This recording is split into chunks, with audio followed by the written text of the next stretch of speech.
Personne ne veut d'une grosse fille, monsieur, mais je peux m'occuper du bébé, dit la cuisinière. Le veuf marqua une pause, puis répondit doucement, alors restez. Ranch Redstone, près de Laredo, au Texas. Fin de l'automne 1893. La diligence s'éloigna dans un tourbillon de poussière pâle, laissant derrière elle une femme debout, mal à l'aise, sur le porche en bois fissuré de la maison du ranch. La terre s'étendait à perte de vue autour d'elle, dorée, les champs fragilisés par le froid, le vent balayant les collines comme un avertissement murmuré. Clara Ansley se tenait là, serrant fermement son sac à main dans ses deux mains. Elle était large et robuste, ce que certains pourraient qualifier de « faite pour la cuisine », et d'autres, moins aimables, ne se donneraient pas la peine d'enjoliver. Ses joues étaient rouges à cause du vent et de la nervosité, son regard était fixe. Elle portait une robe marron unie, un tablier soigneusement plié sur le devant et un foulard noué sur ses cheveux. Ce n'était pas sa première cuisine, mais c'était la première où elle ne venait pas seulement pour cuisiner, mais peut-être, juste peut-être, pour compter. La porte d'entrée était entr'ouverte. Personne ne vint l'accueillir. Des poules caquetaient quelque part à l'arrière de la maison. Un cheval reniflait doucement dans la grange. Et à l'intérieur, derrière cette porte entr'ouverte, un nourrisson pleurait fort, aigu, sans fin. Elle entra sans frapper. La cuisine était spartiate et fraîche, le feu dans le poêle à peine vivant. La vaisselle s'empilait, un biberon gisait renversé près d'un bavoir. Les pleurs s'intensifièrent. Elle les suivit. Au bout du couloir, dans une pièce avec une seule fenêtre et sans rideau, l'enfant pleurait dans un berceau qui avait connu des jours meilleurs. Le cœur de Clara se serra, comme un muscle se souvenant d'une chanson. Elle entra. « Voilà, chut » murmura-t-elle. Le bébé, âgé d'environ 4 mois, avait le visage rouge et était couvert de sueur. Clara se pencha lentement et le prit dans ses bras avec une aisance acquise par l'habitude. Il était chaud, trop chaud. Elle le berça délicatement, le balançant d'avant en arrière, puis se mit à fredonner une berceuse, non pas en anglais, mais en vieille gaélique, transmise par sa grand-mère. « Chut, mon cœur, le vent souffle à la porte, mais le feu est chaud et je te tiendrai bien au chaud. » Les pleurs du bébé s'affaiblirent, puis se transformèrent en hoquets avant de s'éteindre. Un craquement derrière elle. Elle tourna la tête, sans sursauter, simplement consciente. Un homme se tenait dans l'embrasure de la porte, grand et mince, les épaules droites par effort, non par fierté. Samuel Grave, le propriétaire du ranch, 32 ans, bien que le chagrin les vieillit davantage. Une barbe d'un mois ombrageait sa mâchoire, et ses yeux étaient pâles, indéchiffrables. « Vous êtes la nouvelle cuisinière. » Sa voix était basse, fatiguée. Clara acquiesça, ajustant l'enfant sur son épaule. « Clara Ansley. La plupart des gens m'appellent Clara. » Il ne répondit pas tout de suite. Son regard s'attarda sur le bébé, maintenant endormi contre sa poitrine, puis se posa, hésitant, sur elle. Clara se redressa. Elle ne recula pas et ne donna aucune explication. Elle avait appris à ne pas remplir le silence, seulement à adoucir les jugements. Comme il ne disait rien, elle prit la parole la première, doucement, simplement, sans broncher. « Personne ne veut d'une fille grosse, monsieur, mais je peux m'occuper du bébé. » Il n'y avait pas de pitié dans sa voix. C'était la vérité. Samuel la regarda longuement. Il ne sourit pas, mais quelque chose changea dans son regard, quelque chose de fatigué, quelque chose qui s'abandonnait. « Alors restez, dit-il enfin. » Il se retourna et s'éloigna. Clara ne respira pas avant qu'il ne soit parti. Elle regarda le garçon, qui respirait maintenant calmement contre sa poitrine. Elle n'avait pas prévu de rester longtemps, elle ne le faisait jamais. Les cuisines n'étaient pas faites pour que des femmes comme elle soient vues, seulement utilisées, puis remplacées. Mais peut-être qu'ici, peut-être cette fois-ci, on ne lui demanderait pas de disparaître. L'aube se levait pâle sur le ranch Redstone, la lumière filtrant à travers la fenêtre de la cuisine en bande douce et poussiéreuse. Clara se tenait près de la cheminée, les manches retroussées, le tablier bien attaché, remuant des flocons d'avoine dans une lourde marmite en fer. Dehors, le vent soufflait dans les creux, mais à l'intérieur de la maison, le monde attendait, attendant les pleurs de l'enfant, attendant une voix. Lorsque le bébé se réveilla, elle était prête. Elle lui lava le visage, changea sa chemise en lin, réchauffa du lait. Elle fredonna à nouveau la vieille berceuse gaélique, doucement et sans hâte, laissant les mots adoucir l'air autant que le tissu adoucissait ses joues. Ensuite, elle se rendit au garde-manger et prit des œufs frais dans leur boîte. Elle les cassa dans une poêle, ajouta un filet de crème et des herbes cueillies la veille.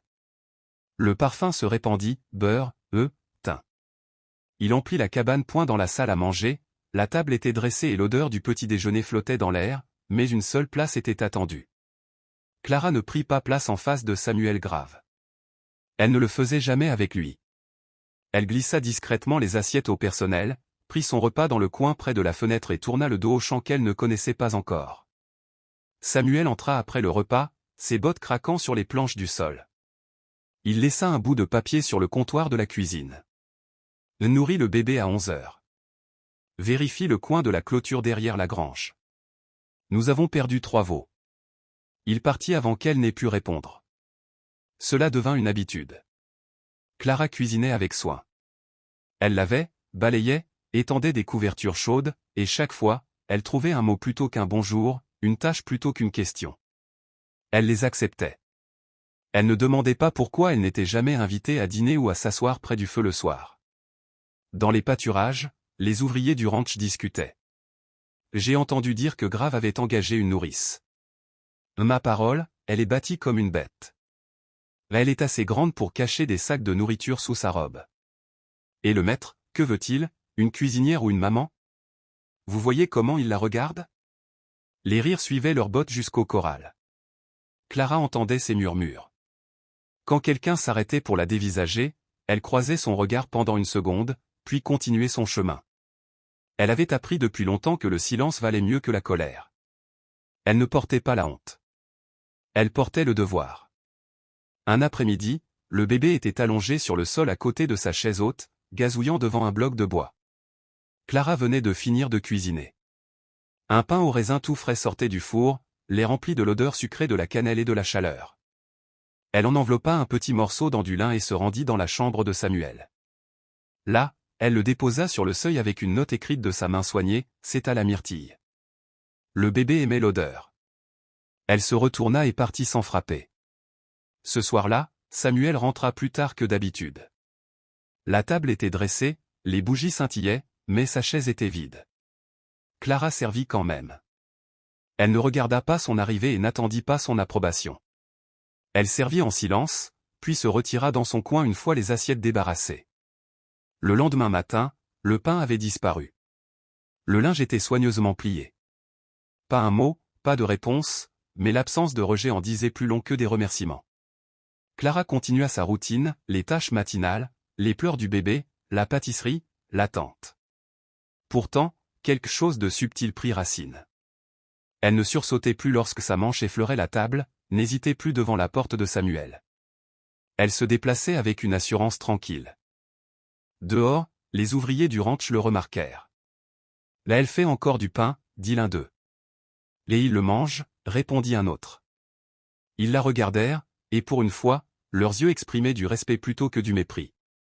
Au crépuscule, elle se tenait sous le porche tandis que le soleil disparaissait derrière les collines, l'odeur du pain flottant encore dans l'air. Le bébé gazouillait doucement dans son berceau derrière elle. Samuel monta les marches sans bruit, sans annonce, sans un mot. Il ne s'assit pas à côté d'elle et ne parla pas. Il se contenta de soulever son chapeau et entra. Elle regarda ses bottes disparaître dans l'embrasure de la porte.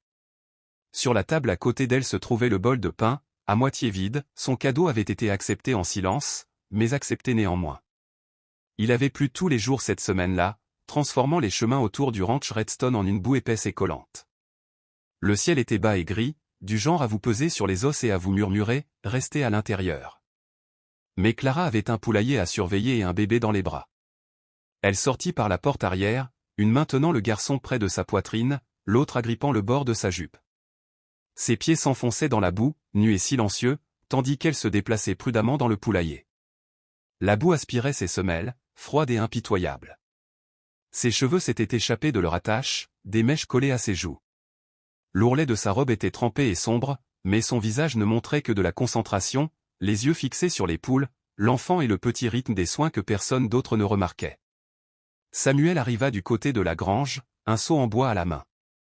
Il était en train de nourrir les chevaux lorsqu'il la vit. Il s'arrêta net. Pendant un instant, il ne reconnut pas ce qu'il voyait, non pas parce qu'elle avait changé, mais parce que cette image le toucha profondément, d'une manière inexprimable et immobile. Une femme ronde, sa robe usée collée par la pluie, les cheveux défaits, les pieds couverts de terre, pas belle comme le prétendaient les portraits, pas délicate, mais enracinée. Farouchement vivante point et elle s'appuya contre la clôture, laissant reposer le seau sur sa hanche. « Mais tu as perdu tes chaussures ?» demanda-t-il doucement. Clara tourna la tête, les joues rougies par le vent et le travail. Elle rougit d'être vue ainsi. « Non », répondit-elle doucement, les yeux baissés vers ses pieds. « C'est juste que l'autre est trop petite maintenant. J'ai grandi. » Samuel ne rit pas. Il ne dit rien d'autre. Il se contenta d'acquiescer lentement d'un signe de tête, puis retourna vers la maison, ses bottes laissant des traces profondes dans la terre humide. Ce soir-là, Clara s'assit près du feu, un chiffon usé à la main, pour sécher la vieille chaussure qu'elle possédait encore. Elle était fêlée près du talon, les coutures se défaisaient sur les bords. Elle la retourna délicatement, comme s'il s'agissait d'un objet précieux. Elle se souvenait qu'une fois, quelqu'un lui avait dit avec mépris, « Les grandes filles n'ont pas besoin de belles chaussures », et qu'elle les avait cachées au fond de son tiroir depuis lors. Les chaussures ne lui avaient jamais été à la mesure, mais elle ne les avait jamais jetées. Le lendemain matin, lorsqu'elle sortit sur le porche pour aller chercher de l'eau, Clara s'arrêta net. Là, posée sur les planches de bois, se trouvait une paire de bottes en cuir petites mais robustes, usées mais bien cirées, les lacets noués et les semelles fraîchement huilées. Une note pliée était glissée dans l'une d'elles. Elle la ramassa avec des doigts tremblants. « Elles appartenaient à ma sœur, disait-elle. Elle n'est jamais revenue les chercher. Je pense qu'elle préfère rester ici. » L'écriture était maladroite, inclinée, presque enfantine, mais indubitablement la sienne. Clara ne pleura pas. Elle ne sourit pas non plus. Elle posa simplement une main sur sa poitrine, retenant l'étrange sensation de plénitude qui grandissait en elle. Puis elle se baissa et toucha les bottes, passant ses doigts le long des coutures comme pour retracer le chemin vers quelque chose qu'elle avait perdu. Elle ne le remercia pas. Elle ne le chercha pas. Mais le lendemain, elle les porta. Elle traversa la cour humide avec ses bottes comme si elles lui avaient toujours appartenu, les épaules droites, la tête haute. L'enfant était assis sur sa hanche et ses pas étaient plus légers, même dans la boue. Depuis la colline au-delà du pâturage, Samuel se tenait à côté d'un poteau de clôture fendu, un marteau à la main. Il ne fit pas signe. Il n'appela pas. Mais il la regardait marcher, et dans le calme du brouillard matinal, son regard s'adoucit légèrement, comme si quelque chose de lourd avait bougé en lui, comme s'il la voyait vraiment pour la première fois. Le vent changea ce soir-là, plus vif et plus froid que les jours précédents. Une tempête était passée, laissant le ranch Redstone humide et silencieux, mais l'air était désormais si froid qu'il traversait les murs. Le bébé avait été agité toute la journée. À la tombée de la nuit, ses joues étaient rouges, sa peau moite, et ses pleurs étaient entrecoupés de halètements saccadés. Clara faisait les 100 pas dans la cuisine, coupant du gingembre en fines lamelles et les jetant dans l'eau bouillante. Elle bougeait rapidement mais calmement, comme le font les femmes qui ont déjà fait cela auparavant. Ses manches étaient retroussées, ses cheveux attachés, son regard fixe et concentré. Puis la porte s'ouvrit brusquement. Samuel entra, le visage tendu, les cheveux ébouriffés, la chemise humide de sueur et d'inquiétude. Il tenait le bébé maladroitement dans ses bras, les pleurs de l'enfant résonnant sur les murs. « Il n'arrête pas », marmonna Samuel d'une voix rauque. « L'île est brûlant. » Clara s'essuya les mains sur son tablier et s'avança. « Je sais quoi faire, » dit-elle doucement. « C'est un vieux remède, de l'eau de gingembre et un linge frais. Je l'ai déjà utilisé. Ça aide. » Elle tendit instinctivement les bras vers l'enfant, mais Samuel recula. La mâchoire serrée, les yeux écarquillés de fatigue, il dit « Je ne t'ai pas engagé pour être sa mère. » Les mots sortirent brusquement, plus fort qu'il ne l'aurait voulu, mais le silence qui suivit les fit résonner encore plus fort. Clara se figea. Elle ne broncha pas. Elle ne discuta pas. Elle resta simplement là, une main toujours tendue, l'autre tenant le linge humide qu'elle avait préparé. Son regard croisa celui de Samuel sans colère, sans supplication, juste fatigué, juste blessé. Sa voix était calme, si basse que Samuel dut se pencher légèrement pour l'entendre. « Je n'ai jamais demandé à être la femme de qui que ce soit, monsieur Grave. » Puis elle plia soigneusement le linge et le posa sur la table. Sans un mot, elle sortit de la cuisine, d'un pas lourd mais sans se presser. Samuel resta debout au milieu de la pièce, le bébé toujours en pleurs dans ses bras. Il baissa les yeux vers le linge, encore chaud, puis vers la porte où Clara avait disparu, et toute la colère qu'il pensait avoir ressentie se dissipa pour laisser place à quelque chose de bien pire, la honte. Et elle s'était emportée non pas parce qu'il n'avait pas besoin d'elle, mais parce qu'il avait trop besoin d'elle, trop tôt. Et cela l'effrayait plus qu'il ne pouvait le dire. Plus tard dans la nuit, la maison était calme. Samuel avait réussi à endormir le bébé en le berçant doucement et en lui chantant une berceuse dont il ne se souvenait pas. Mais la fièvre persistait. Le garçon gémissait faiblement contre sa poitrine, et Samuel était assis dans la faible lueur du feu, le cœur lourd de peur et de regret. Le bébé gémissait, se tournant et se retournant dans son berceau. Samuel était assis à côté du lit, à moitié endormi dans le fauteuil, une main posée sur le bord de la couverture. Puis il l'entendit, des pas légers dans le couloir, le grincement de la porte de la cuisine.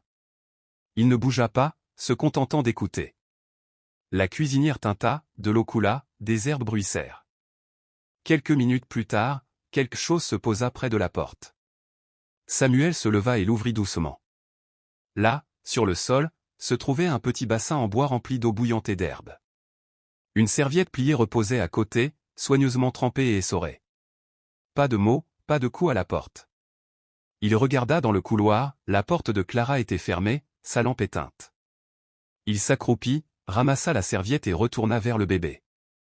Il tamponna lentement le front de l'enfant, comme il l'avait vu faire. Les pleurs s'estompèrent pour laisser place à une respiration douce. Samuel regarda fixement le garçon endormi, puis la fenêtre, où un rayon de lune éclairait le sol. « Elle ne veut pas être ta mère, mon fils, murmura-t-il. Mais elle est meilleure que je ne l'ai jamais méritée. » Il ne dormit pas cette nuit-là, mais la fièvre tomba juste avant l'aube. Le soleil matinal filtrait à travers la fenêtre du salon, projetant des rayons étroits à travers la poussière qui flottait dans l'air. Clara était à genoux près de la bibliothèque, essuyant chaque étagère en bois avec un chiffon humide. Elle aimait ces moments de calme, aimait l'odeur des vieilles pages, la sensation des dos usés sous ses doigts. Elle tendit la main vers une pile de journaux près du bas et effleura accidentellement une petite boîte en bois cachée derrière eux. Elle tomba avec un bruit sourd, le couvercle s'ouvrant brusquement. Clara se figea. À l'intérieur se trouvait une photographie en noir et blanc, aux coins usés et aux bords recourbés. Une femme regardait depuis l'image défraîchie mince, aux épaules étroites, l'expression distante et fragile. Ses yeux étaient tristes, son sourire hésitant, comme s'il n'avait jamais vraiment fini de se former. Il y avait aussi des lettres du papier jauni par le temps, froissé et mou, l'encre décolorée mais encore lisible à la lumière du matin. Le cœur de Clara se serra. Elle tendit la main, les mains tremblantes, et essaya doucement de refermer le couvercle. Mais avant qu'elle n'y parvienne, l'ombre de Samuel se projeta sur l'embrasure de la porte. Il avait vu. Leurs regards se croisèrent un instant, dans le silence. Mais il ne la réprimanda pas, ne lui arracha pas la boîte des mains et n'éleva pas la voix. Il entra lentement et s'agenouilla à côté d'elle. Ses mains reposaient sur ses genoux. Sa voix, lorsqu'elle se fit entendre, était si douce qu'elle effleura à peine l'air. « Elle n'était pas comme toi, dit-il. » Clara baissa les yeux. Samuel prit la photo et la regarda longuement. Elle était belle, d'une beauté que les hommes qualifient de belle, poursuivit-il. Délicate, menue. Je l'ai aimée dès que je l'ai vue, et je pense que c'est là que j'ai échoué. Il plongea la main dans la boîte et en sortit la lettre la plus froissée, celle dont le coin était plié et qui portait une légère tache d'eau. Il la déplia avec soin, la lissant sur sa cuisse. Elle a écrit ça un mois avant sa mort, dit-il, puis il lut à haute voix une ligne, d'une voix monocorde, « Je veux être aimé pour rester en vie, pas pour disparaître lentement. » Il ne regardait pas Clara. Elle a arrêté de manger, petit à petit. Elle pensait que si elle restait mince, je l'aimerais davantage. Je ne lui ai jamais dit le contraire. Je ne lui ai jamais dit qu'elle n'avait rien à mériter. Son pouce suivit le bord de la lettre. Je ne lui ai pas fait de mal avec mes poings. Je lui ai fait du mal avec mon silence. À chaque repas qu'elle sautait, je ne disais rien. À chaque nouvelle creux dans ses joues, je souriais comme si c'était une grâce. Je l'ai regardée disparaître sous mes yeux, et je l'ai laissé croire qu'elle devait le faire. Sa voix ne tremblait pas, mais le calme qui l'entourait semblait changer, comme si même la maison retenait son souffle. Clara ne dit rien. Elle n'essaya pas de le réconforter, ne dit pas « tu ne savais pas » ou « tu as fait de ton mieux ». Ces mots n'avaient pas leur place ici. Au lieu de cela, elle tendit la main et posa sa main sur la sienne. Elle était chaude, large, calleuse, solide, vivante. Samuel cligna des yeux, surpris par ce contact. Puis il retourna sa main et la referma sur la sienne. Sa prise était rude, incertaine, comme celle d'un homme s'agrippant à un rebord après être resté suspendu trop longtemps. Et puis, du plus profond de sa poitrine, sortit un son qui n'était pas tout à fait un sanglot, mais un rire, brisé et amer, mais réel point. « Tu es la première personne à me toucher, dit-il d'une voix basse. Sans demander la permission au préalable. Clara ne le lâcha pas. Elle n'en avait pas besoin. Car à cet instant, il n'y avait ni passé, ni fantôme, ni écho de petits déchets et de repas sautés, seulement un homme et une femme, tous deux marqués, tous deux humains, tous deux choisissant encore de rester. La lumière était dorée cet après-midi-là, douce et pleine, comme un souvenir qui refusait de s'estomper, refusait de s'estomper. L'automne était arrivé à Carter et Hollow, et les collines au-delà du pâturage étaient striées d'ambre et de rouille. Le ranch Redstone avait lui aussi pris le silence d'une saison qui s'intériorisait, plus calme, plus douce en quelque sorte. Le vent ne murmurait plus des promesses de croissance, mais portait plutôt une berceuse d'abandon. Des feuilles jonchaient le porche. Les poules caquetaient paresseusement dans le soleil déclinant. Le monde ralentissait pour adopter un rythme plus doux. Dans la cuisine, Clara se tenait debout devant le comptoir en bois usé, les mains enfoncées dans la pâte qu'elle pétrissait avec concentration, les bras saupoudrés de farine, les joues rougies par la chaleur du four. Une mèche de cheveux s'était détachée et collait à sa tempe, et le peigne dans ses cheveux était incliné de manière précaire. Elle fredonnait doucement, pas vraiment une chanson, plutôt le son de quelqu'un en paix avec sa tâche. La porte grinça en s'ouvrant et Samuel entra. Ses bottes résonnaient doucement sur le plancher. Il portait quelque chose dans ses bras, soigneusement plié, presque avec révérence, comme si cela pouvait se défaire s'il le manipulait trop brutalement. Son visage était indéchiffrable, mais il y avait une tension dans sa mâchoire, une nervosité dans ses pas. « J'ai trouvé quelque chose dans le grenier », dit-il à voix basse. Clara leva les yeux, essuyant ses mains sur son tablier. Elle fronça les sourcils en se dirigeant vers la table. Il posa le paquet, puis le déplia lentement, une robe, de couleur crème, le genre de crème que le temps avait doucement embrassée, la décolorant sans lui voler son âme. Le tissu était doux, usé mais de bonne qualité. Elle avait des lignes simples et une coupe modeste, un petit col en dentelle festonné, des détails cousus à la main le long de l'ourlet, dont certains étaient maintenant effilochés. Clara cligna des yeux, incertaine. C'était la sienne, dit Samuel doucement. Mais elle ne l'a jamais portée, elle disait qu'elle attendait d'être assez mince. Il passa son doigt sur une manche, le regard lointain. Je l'ai gardée parce que je ne savais pas quoi en faire d'autre. Mais elle ne lui appartient plus. Clara retint son souffle. Ses lèvres s'entr'ouvrirent comme pour protester, mais les mots ne sortirent pas. « Samuel, je ne peux pas », murmura-t-elle. Il la regarda.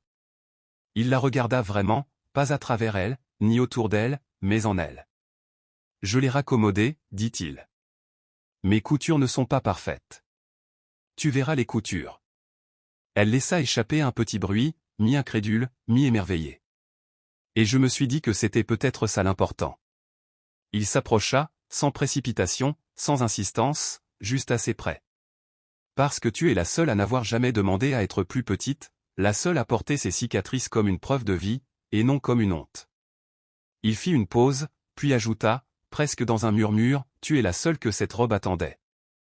Clara eut la gorge serrée. Elle pressa ses doigts contre ses lèvres, les yeux humides.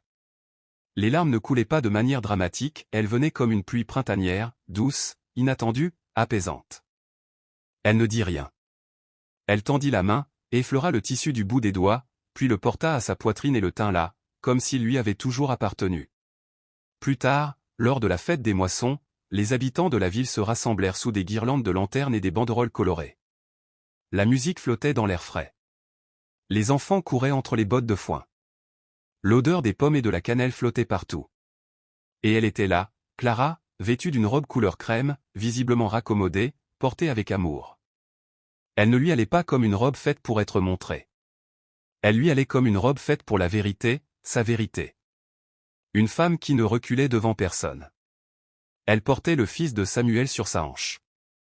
L'enfant tendait la main vers son visage en riant, ses doigts tirant sur la dentelle de son col. Clara riait de bon cœur, sans s'excuser. Les gens se retournèrent pour la regarder, non pas avec jugement, mais avec révérence. Samuel se tenait à côté du tonneau de cidre, les mains dans les poches, observant la scène. Son regard ne la quittait pas. Un homme à proximité demanda, « Est-ce la robe que votre femme n'a jamais portée ?» Samuel acquiesça d'un signe de tête. Elle la porte maintenant. Le premier gel arriva tôt cette année-là. Il recouvrit le toit de la grange d'une couche argentée et saupoudra les citrouilles dans le champ d'un éclat discret. L'air matinal transperçait les châles de laine et transformait le souffle des chevaux en épais nuages de vapeur. Le monde semblait retenir son souffle, suspendu dans ce silence qui ne survient que lorsque la terre commence à s'endormir. Clara se tenait près de la clôture, au bord du champ, son sac de voyage à ses pieds.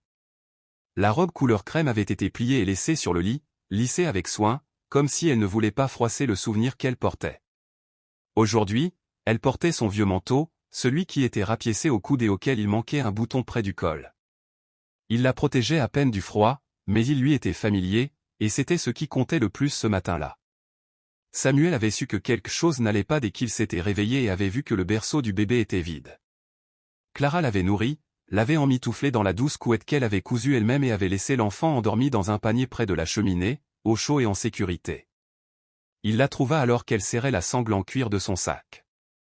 Elle ne sursauta pas lorsqu'il s'approcha. Elle avait dû entendre ses bottes crisser sur le gravier bien avant qu'il ne l'atteigne.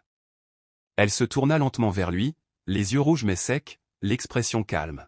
« J'ai cuisiné, nettoyé, raccommodé. J'ai aidé quand votre fils était malade. J'ai porté la robe, dit-elle d'une voix calme mais ferme. Mais vous ne me devez rien, monsieur Grave. » Le fait qu'elle utilise son nom complet le blessa plus qu'il ne l'aurait cru. C'était une distance rendue formelle, continua-t-elle, chaque mot résonnant comme un adieu silencieux. Je suis resté parce que cela me semblait juste, pas parce que c'était promis. Mais maintenant, j'ai l'impression que c'est fini. J'ai fait ma part. Samuel resta là, silencieux, à 1 mètre d'elle, mais avec l'impression qu'il y avait 1 kilomètre entre eux. Il la regarda vraiment, et vit quelque chose qu'il ne s'était pas autorisé à voir auparavant, la fatigue sous sa force, le chagrin derrière son sang-froid. Elle était prête à partir, non pas parce qu'elle le voulait, mais parce qu'elle pensait qu'elle le devait. C'était ça, demanda-t-il finalement, d'une voix basse et rauque. Un rôle, un personnage ? Clara ne broncha pas, c'était de la gentillesse et une question de survie pour nous deux. Elle se baissa pour ramasser son sac, mais Samuel réagit sans réfléchir. Sa main attrapa son poignet, non pas pour la retenir, mais pour la faire s'arrêter, pour qu'elle le regarde à nouveau. Elle le fit. Leurs regards se croisèrent, et le temps ralentit l'espace d'un instant. Il ne prononça pas son nom, ne la supplia pas. Il demanda simplement, comme un homme qui risquait la seule chose qui lui restait à perdre, « Si je te demandais en mariage maintenant, penserais-tu que c'est par pitié ?» Clara retint son souffle. Elle scruta son visage, y cherchant chaque chagrin, chaque regret. Ses traits n'avaient aucun charme, rien de raffiné. Mais il y avait quelque chose de mieux, quelque chose de réel. « Non », murmura-t-elle. « Mais si tu ne le fais pas », sa voix tremblait, « si tu ne le fais pas, je penserai que c'est parce que tu as peur. » Je le pense vraiment. Pendant un moment, aucun d'eux ne parla. Puis Samuel ferma brièvement les yeux, comme s'il écoutait quelque chose en lui qui était resté silencieux trop longtemps. Lorsqu'il les rouvrit, il lâcha son poignet et lui prit la main à la place. Elle était rugueuse, froide et calleuse, mais il la tenait comme si c'était la seule chose qui lui avait jamais semblé juste dans ses mains. Ils ne s'embrassèrent pas, pas de grands gestes, pas de mots parfaits, juste le bruit du givre craquant sous leurs pieds, le murmure des tiges de maïs qui se balançaient derrière eux et le poids d'une vérité enfin exprimée à haute voix. Samuel baissa les yeux vers leurs mains jointes, puis la regarda à nouveau. « Tu es la seule femme avec laquelle j'ai jamais voulu rentrer chez moi. C'est tout. » Clara acquiesça d'un signe de tête, et cette fois, lorsque les larmes coulèrent, elles étaient silencieuses, faciles, sans honte. Ensemble, ils se tenaient debout dans le pâle givre matinal, sans faire de promesses, simplement debout dans quelque chose de réel, quelque chose de mérité, la vérité, et cela suffisait enfin. Le soleil matinal commençait tout juste à se glisser à travers les fenêtres lorsque Clara entra dans la cuisine. L'air sentait le café et la rosée. Elle serra la ceinture de son peignoir et se frotta les yeux pour chasser le sommeil tandis que le plancher craquait sous ses pieds nus. Le feu dans la cheminée crépitait doucement, et là, sur la table à côté de sa tasse de café habituelle, se trouvait quelque chose de petit et de brillant, une bague. Simple. Sans pierre, juste un anneau d'or lisse qui captait la lumière du matin comme s'il avait attendu toute la nuit pour briller. Clara resta immobile. Sa main s'arrêta près de la tasse. La vapeur du café s'élevait en petits tourbillons entre ses doigts et la bague. Samuel était introuvable. Elle tourna la tête, les yeux scrutant la cuisine puis elle l'entendit, un petit rire provenant du salon, celui des bébés. Elle sourit. Puis elle rit, doucement, pleinement, incrédule.